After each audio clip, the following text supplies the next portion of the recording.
गृह विभाग अपारगतार लंबा लिस्ट अच्छी। गत 1.5 वर्ष यही विभाग नाकामी कथा कहले ये भिडियोटी बहुत लंबा हो आपण मैंने से सब जानती और आहरी बहुत कथा मीडिया को आसुनी।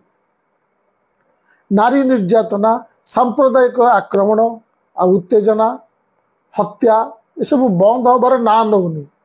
प्राय सबुदिन हत्यारे मुंड गड़ी चलती। यह रोकवा पूर्वतन पुलिस डीजीपी तथा बीजेपी सीनियर नेता प्रकाश मिश्र को गत जनवरी मासरे मुख्यमंत्री परामर्शदाता भाव नियुक्ति दि जाता। आशा करा जाउतला एणिकी राज्य में आईन श्रृंखला परिस्थिति सुधरीब। मु बुझी पारुनी से मुख्यमंत्री की किए परामर्श देले जे मुख्यमंत्री दुष्कर्म पीड़िता गोटे झील सह फोन कथबार्तार वीडियो करी ताको राजनैतिक विज्ञापन भली बाहर छाड़िले।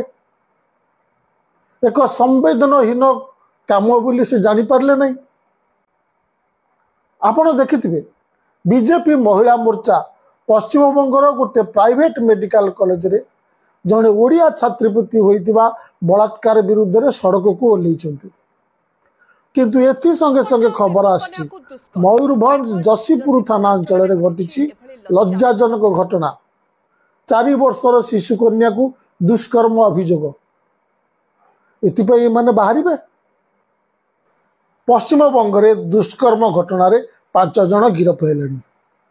आमर एठी गंजाम रे जनाशुना वकिल पीतवास पंडा को हत्या हवा 9-10 दिन हो गलानी। हत्याकारी पता मिलूनी। जेल भांगी कैदी पलाउछंती ताकू धरी पारु नाहंती। बलंगा अपराधी धरा पड़ले नहीं ताकू दिल्ली ले गले कहले से कही देइछंती से निजे निजे मरछंती।